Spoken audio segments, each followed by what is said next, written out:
Last video में हमने main 3 चीजें देखी थी।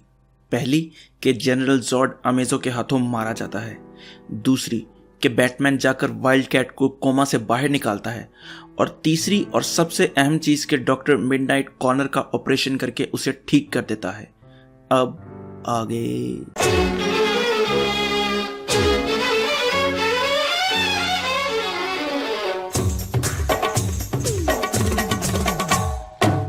आज का हमारा चैप्टर खंदक से शुरू होता है, जहां कारा अमेज़न वालों को भी ले आई है और जहां उसकी ट्रेनिंग भी चल रही है। कारा ब्लैक एडम का सामना कर रही है, जिसको उसने नीचे गिराया है, मगर गिराकर पूछती है क्या आप ठीक हैं, आपको लगी तो नहीं? तो एडम फौरन टांग मारकर उसे नीचे गिराकर गर्दन से दबोच लेता है और मारने लगता है, मगर अनी टोपी के रोकने पर वो रुक जाता है। अनी टोपी वंडर वुमन से कहती है, देखो डायना बहन, मैं इस लड़की को ट्रेन नहीं कर सकती।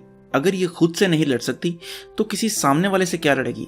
तो डायना कहती है, कारा आओ मेरे साथ, कुछ बात करते हैं। कारा कहती है, डायना मैं भला एडम को कैसे मार सकती हूँ?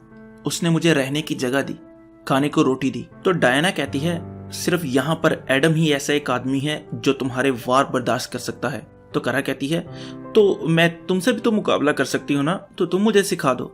तो डायना हंसते हुए कहती है, नहीं नहीं, क्योंकि मैं तुम्हें कुचल कर रख दूंगी, इसलिए मैं तो तुम्हें सिखाने से रही। हाँ, मगर एडम ऐसा कभी नहीं करेगा। कारा को थोड़ा बहुत समझ आता है कि वो क्या कहना चाह रही है। तो डायना उसे कहती है, तो क्या ख्याल है, चलें फिर दोबारा ट्रेनिंग पर वापस?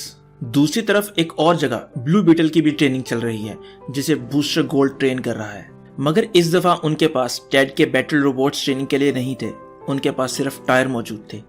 अभी वो ट्रेनिंग ही कर रहे थे कि स्कीट्स आता है और कहता है, सर मुदाखलत के लिए माजरत, मगर नीचे आपसे कोई मिलने आया है। वो नीचे जाते हैं तो वहां एक वकील मौजूद था, जिसका नाम जॉन कार्टर था, जो कि मरहूम टेड कॉर्ट का पैगाम लेकर आया था, जो कि एक चिप में मौजूद था, जो सिर्फ स्कीट्स ही चला सकता था। तो स्कीट्स वो पैगाम चलाता है, जो कि एक होलोग्राम था। टेड कहता है, बूस्टर मैं जानता हूं, अगर तुम ये देख रहे हो तो मैं यकीनन मर चुका हूँगा। मैंने पूरी जिंदगी बहुत काम किया, बहुत पैसा कमाया, और मेरा ना तो कोई फैमिली मेंबर था, ना ही कोई पार्टनर जिसके साथ मैं ये सारी दौलत शेयर करता। तो मैं ये सारा पैसा तुम्हारे लिए छोड़कर जा रहा हूँ, इनका अच्छे से इस्तेमाल करना। और हाँ, एक बच्चा हाइमी, तुम यकीनन जानते होगे उसे, प्लीज मेरे जाने के बाद उसका ख्याल जरूर रखना। दूसरी तरफ खंदक में एडम को भी खबर मिलती है कि एरिजोना के टाउन में किसी ने सबको जलाकर मार दिया है। तो डायना कारा से कहती है, कारा देखो, मैं इसीलिए चाहती हूँ कि तुम अपनी ट्रेनिंग जल्दी से जल्दी ख़त्म कर लो, क्योंकि हमें बहुत बड़े ख़तरों का सामना है फ्यूचर में। डेमियन ये सब तबाही देखकर समझ आता है कि ये काम किसका है, और वो गुल से मिलने के लिए वहाँ से निकल जाता है। मगर कारा उसे रोकने की कोशिश करती है और कहती है, अगर तुमने जाना है तो मुझे भी अपने साथ लेकर जाओ। मगर डेमियन उसे समझाता है कि अभी तुम्हारा वक्त नहीं आया दुनिया के सामने आने का। जब वक्त आएगा तो तुम अपने पंख फैलाकर सारी दुनिया के सामने आ जाना। और ये कहकर वो वहां से चला जाता है। इसके बाद वो अपने रूम में जाती है और अपना वो एस वाला सूट निकाल कर चेक करके उसे पहन लेती है। इसके बाद डेमियन गोरिल्ला सिटी पहुंच जाता है, जहां उसकी मुलाकात एनिमल मैन और विक्सन से होती है, जिन्हें वो सारी कहानी बताता है कि गुल का प्लान क्या है और किस तरह उसने एक पूरे टाउन को तबाह कर दिया है। और वो उन्हें कन्विंस करने की कोशिश करता है कि अगर हमने उन्हें नहीं रोका तो वो सब कुछ तबाह कर देंगे। तो वो तीनों गुल के पास पहुंचते हैं, जहां सोलोवार और ग्रॉड भी मौजूद थे। और डेमियन वहां पर गुल से उस टाउन में मौजूद लोगों की मौत के बारे में पूछता है, जिस पर ग्रॉड गुस्से में आ जाता है और कहता है, अगर तुम सैक्रिफाइस नहीं करना चाहते तो चले जाओ यहाँ से। जिस पर वो सोलोवार से भी गुस्से में अपनी नाराजगी का इजहार करता है कि तुम इन इंसानों की बातों में आ रहे हो, इन सबको निकाल कर बाहर फेंको। जिस पर ग्रॉड और सोलोवार के बीच में बहस होती है और सोलोवार ग्रॉड को चुप रहने का कहता है, मगर ग्रॉड कहाँ उसकी सुनने वाला था।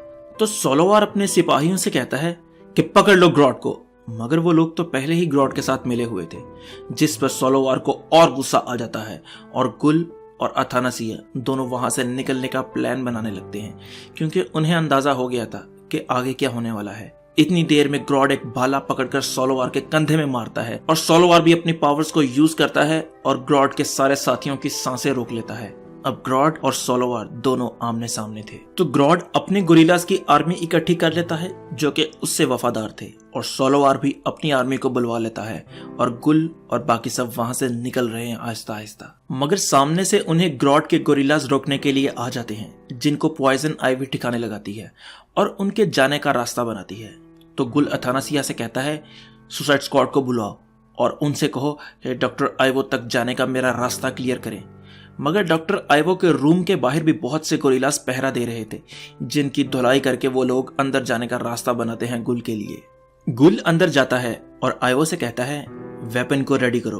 तो आइवो उसके हुक्म को कैसे टाल सकता था, और वो अमेजो को रेडी करता है और अमेजो आकर सब गोरिल्लास को जलाकर राख बना देता है और आकर ग्रॉड के सर पर भी एक डिवाइस फिट कर देता है ताकि वो अब किसी के दिमाग को कंट्रोल न कर सके। ग्रॉड गिरा होता है तो सोलोवार उसे मारने लगता है, मगर गुल आकर उसे ऐसा करने से रोकता है, क्योंकि अगर उसने ऐसा किया तो लोग उसे शहीद का दर्जा दे देंगे और उसका साथ देंगे। इसका सिर्फ एक ही हल है कि तुम इन्हें यहां से निकाल दो।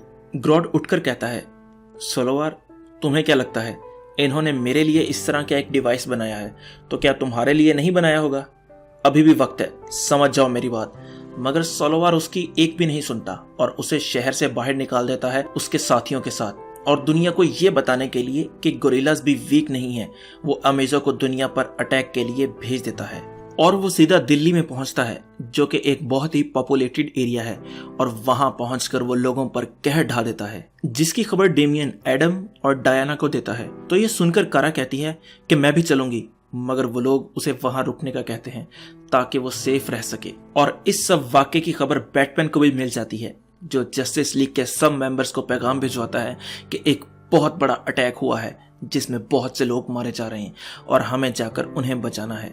और ये बात अभी अभी ठीक हुए कॉनर को जब पता चलती है तो वो भी अपनी सेहत की फिक्र किए बगैर लड़ाई के लिए जाना चाहता है और जाने भी लगता है, मगर मार्था और जोनाथन आकर उसे रोकते हैं। मगर वो उन्हें कहता है लोगों को मेरी जरूरत है और मैं यहाँ खामोशी से नहीं बैठ सकता। जिस पर मिस्टर केंट कहते हैं हम जानते हैं कि तुम हमारे कहने से नहीं रुकोगे, इसलिए हम तुम्हारे लिए एक गिफ्ट लाए हैं। और वो उसे क्लार्क का पुराना एस वाला सूट देते हैं और कहते हैं जाओ और दोबारा लोगों में एक उम्मीद की किरण पैदा करो। और कॉनर भी उस सूट को पहनकर बहुत खुश था और वो वंडर गर्ल के साथ मिलकर वहां से दिल्ली की तरफ रवाना हो जाता है। और यहाँ पर हमारी आज की वीडियो एंड हो जाती है। अब यहाँ पर कुछ लोगों में कंफ्यूजन है, तो मैं वो कंफ्यूजन दूर किए देता हूँ।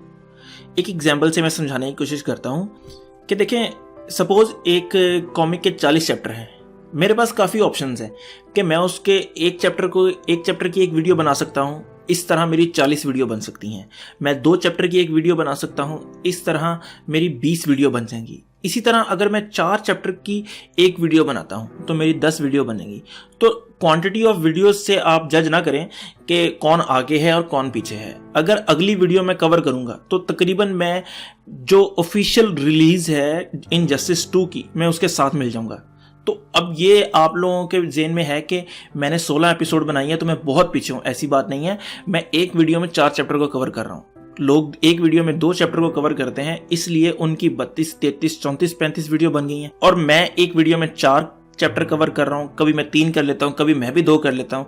तो इसलिए मेरी वीडियोस अभी 16 तक ही पहुंची हैं। तो इसका मतलब ये नहीं है कि मैं बहुत पीछे हूँ। अगर मैं अगली वीडियो में 4 चैप्टर कवर करूंगा तो मेरे 48 चैप्टर हो जाएंगे।